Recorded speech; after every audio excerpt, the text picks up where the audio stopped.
Back to news. HCA అధ్యక్షుడు Daljit Singh, joint secretary బసవరాజుపై సీఐడీకి ఫిర్యాదు చేశారని హెచ్సీఏ మాజీ ఎగ్జిక్యూటివ్ మెంబర్ చిట్టి శ్రీధర్ చెప్పారు. ఆ ఇద్దరు హెచ్సీఏ ఎన్నికల్లో మల్టిపుల్ క్లబ్ ఓవర్షిప్ ప్రయోజనాలతో గెలుపొందారని చెబుతున్నారు. ఇదే విషయంపై అబుడ్స్మాన్ సీఐడీకి ఫిర్యాదు చేశారన్నారు.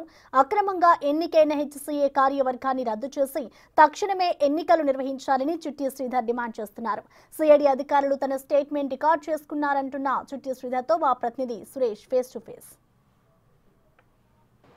హైదరాబాద్ క్రికెట్ అసోసియేషన్లో అక్రమాలపై సిఐడి ఒకవైపు దర్యాప్తు కొనసాగుతుంది. ఇప్పటికే ఈ కేసులో 6 నిందితులను అరెస్ట్ చేసి రిమాండ్ తరలించింది. కొంతమంది బెయిల్పై బయటికి వచ్చారు. ఇంకా ఇన్వెస్టిగేషన్ కొనసాగుతుంది. ప్రస్తుతం సిఐడి కస్టడీలో దేవరాజు ఉన్నాడు. దాదాపు 5వ రోజు ఈరోజు విచారణ కొనసాగుతుంది. విచారణ కొనసాగుతుండగానే నిన్న హైదరాబాద్ కార్యనిర్వాహక అధికారి అయినటువంటి చిట్టి శ్రీధర్ నిన్న ఫిర్యాదు చేయడం జరిగింది. తాను ఒక్క ఓటుతో గతంలో ఎలక్షన్లో ఓడిపోయాను, అనేక అక్రమాలు ఆ ఎలక్షన్లో జరిగాయి, ఎవరికి ఎలిజిబిలిటీ లేకున్నా వారికి మళ్ళీ అవకాశం ఇచ్చారని చెప్పేసి కూడా ఆయన ఆరోపిస్తున్నారు. దీనిపైనే బసవరాజు పైన దిల్జిత్ సింగ్, ఇప్పుడు యాక్టింగ్ ప్రెసిడెంట్గా ఉన్న దిల్జిత్ సింగ్ పైన ఫిర్యాదు చేశాడు. ఆ ఫిర్యాదు పైన సిఐడి అధికారులు కూడా ఆయన స్టేట్మెంట్ తీసుకోవడం జరిగింది. ప్రస్తుతం మనతో పాటు చిట్టి శ్రీధర్ ఉన్నారు. ఒకసారి మాట్లాడదాం.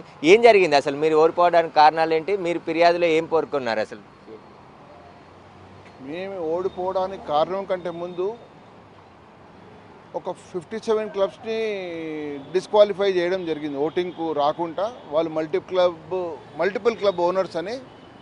మరి దల్జిత్ సింగ్ కూడా మల్టిపుల్ క్లబ్, ఈ కాల్సా, అమీర్పేట కూడా మల్టిపుల్ క్లబ్స్. అప్పట్లో మేము ఈ విషయాన్ని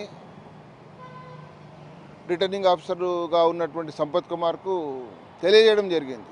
సార్, ఇది కూడా మల్టిపుల్ క్లబ్, ఇతను కంటెస్ట్ చేయడానికి వీలు లేదు అని చెప్పినా కానీ ఆయన లేదు, నేను అన్నీ స్క్రూటిన్ చేసి నేను మీకు సక్రమంగా జరిపిస్తాను ఎలక్షన్స్ అని చెప్పిండు.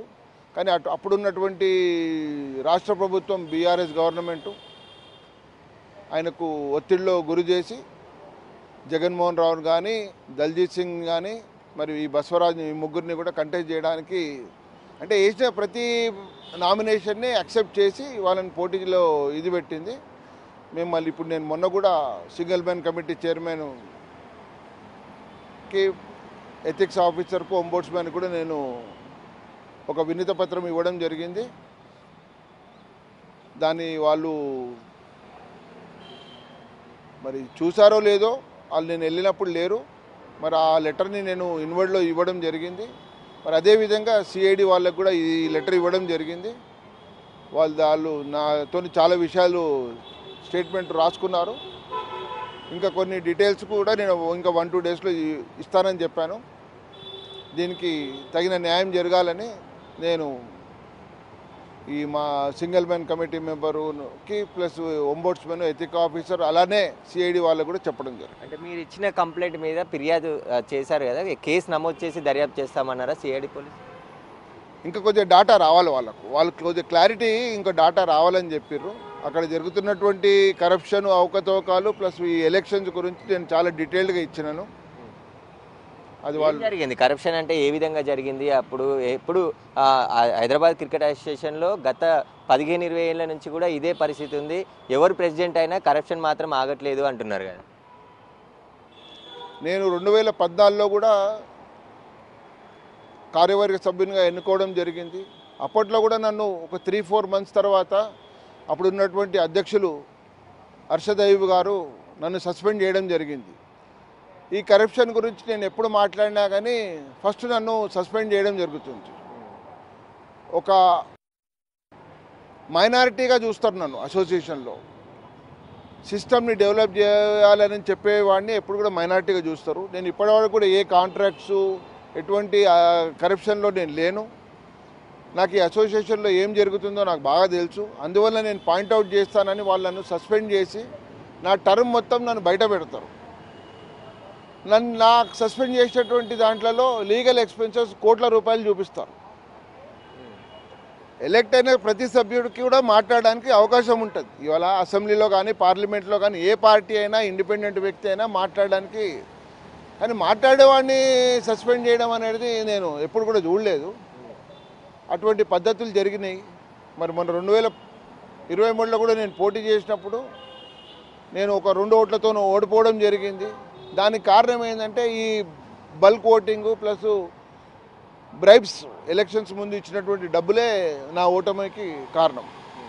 అంటే నావా నాగేశ్వరరావు ఇచ్చిన రిపోర్ట్ ఏదైతే ఉందో సస్పెండ్ చేసిరు కొన్ని క్లబ్లని, అయినా మళ్ళీ ఓట్లు ఎలా వేశారు, వాళ్ళందరూ కూడా ఎలక్షన్ కమిషన్ అడగలేదా మీరు?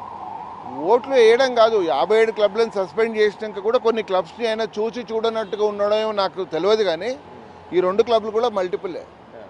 మీరు గతంలో ఈ 2022 వరకు చూడండి, ఈ ఖాల్సా అమీర్పేట్ క్రికెట్ క్లబ్ నుంచి దల్జీత్ సింగ్ కుమారుడే అటెండ్ అయ్యేవాడు. అది మల్టిపుల్ క్లబ్ కాదా? మరి వాళ్ళని ఎందుకు మీరు 57తో పాటు 59 చేయలేదు అని మా క్వశ్చన్. అసలు ఏం కరప్షన్ జరిగింది? మీరు ఇప్పుడు ఏం ఆధారాలు ఇచ్చారు? హైదరాబాద్ క్రికెట్ అసోసియేషన్కి సంబంధించి పూర్తిగా రద్దు చేయాలని చాలామంది డిమాండ్ చేస్తున్నారు. కొత్త బాడీని ఎలక్షన్లు చేయాలి, ఎలక్షన్ నిర్వహించాలి అంటున్నారు. మీకు తెలిసి ఎట్లాంటి కరప్షన్ జరిగింది? ఎట్లా ఉంటుంది అసలు కరప్షన్ దీంట్లో? కరప్షన్ అంటే ఒక వర్క్ ఆర్డర్ అనేది ఇష్యూ చేస్తారు. వర్క్ అనేది కాదు. మెటీరియల్, స్పోర్ట్స్ మెటీరియల్కు మేము ఇన్ని బాల్స్ కొన్నాము, ఇన్ని 100 బాళ్ళు కొన్నామంటారు. బాళ్ళు అక్కడ ఉండయి. ఇప్పుడు మా దగ్గర స్టోర్స్లో పనిచేసే వ్యక్తులను కూడా సిఐడి వాళ్ళు పిలిచి స్టేట్మెంట్ రికార్డ్ చేసుకుర్రు. మీ లెడ్జర్లో మీ స్టాక్లో ఏముంది, వీళ్ళు ఏమొచ్చింది, మీరు ఎవరికి ఇచ్చారు అంటే దానికి రిప్లై లేదు. That is corruption. ఓ పెద్ద వర్క్ ఆర్డర్ ఇస్తారండి, ఆ వర్కే కాదు, వాడు బిల్ ఇస్తాడు, వానికి పేమెంట్ అయిపోతుంది, వీళ్ళు డబ్బులు దాన్ని వాళ్ళ వాటాగా తీసుకుంటారు. అది కరప్షన్. ఇప్పుడు ఏమన్నారు సిఐడి వాళ్ళు? మీకు ఎలాంటి భరోసా ఇచ్చారు? ఏం చెప్పారు? భరోసా వాళ్ళు ఇవ్వడం ఏం లేదు. వాళ్ళకు కావాల్సిన డాక్యుమెంట్స్ నేను ఇచ్చాను. వాళ్ళు మాకేం భరోసా నేను చేస్తానని ఎవరు చెప్పరు. ఏ గవర్నమెంట్, ఏ పోలీస్ మనకు చెప్పదు. వాళ్ళు మేము ఇన్వెస్టిగేషన్ జరుగుతుంది కదా, ఇప్పుడు ఇన్వెస్టిగేషన్లో మీ కేసును కూడా పరిగణలోకి తీసుకుంటామని? తప్పకుండా తీసుకుంటారు. ఎందుకంటే వాళ్ళు ఇంట్రెస్టింగ్ టాపిక్. మాకు ఇంతకుముందు కూడా ఈ గతంలో ఇటువంటి కంప్లైంట్స్ ఈ వ్యక్తుల మీద వచ్చినాయి. మరి మీరేమో ఆథెంటిక్గా పేపర్ డాక్యుమెంటేషన్తో వచ్చారు. దీన్ని మంచి ఇంట్రెస్టింగ్ మాకు ఉంది ఈ సబ్జెక్ట్లో, తప్పకుండా మేము ఇది కన్సిడర్ చేస్తాము అని మాకు చెప్పడం జరిగింది. అయితే దిల్దీప్ సింగ్ అదేవిధంగా బసవరాజు ఇద్దరు పైన కూడా సిఐడికి ఫిర్యాదు చేయడం జరిగింది. వాళ్ళు గెలిచిన పద్ధతి అక్రమంగా గెలిచారు. మల్టిపుల్ క్లబ్స్ ఉన్నప్పటికీ కూడా వాళ్ళకి మళ్ళీ వాళ్ళ ఏదైతే నామినేషన్స్ ఉంటాయో వాటిని అప్పటి ఎలక్షన్ కమిషనర్ అప్పటి ప్రభుత్వ ఒత్తిడితో అలో చేయడం వల్లనే చాలామంది ఓడిపోయారు. అందులో నేను కూడా ఒక బాధ్యుని అని చెప్పేసి చిట్టి శ్రీధర్ చెప్తున్నారు. తనకు సంబంధించిన స్టేట్మెంట్ కూడా సిఐడి అధికారులు ఈరోజు రికార్డ్ చేసుకోవడం జరిగింది. మరిన్ని ఆధారాలు కూడా సిఐడికి ఇవ్వబోతున్నట్టు శ్రీధర్ చెప్తున్నాడు. కెమెరామెన్ సన్నీతో సురేష్, బిగ్ టీవీ.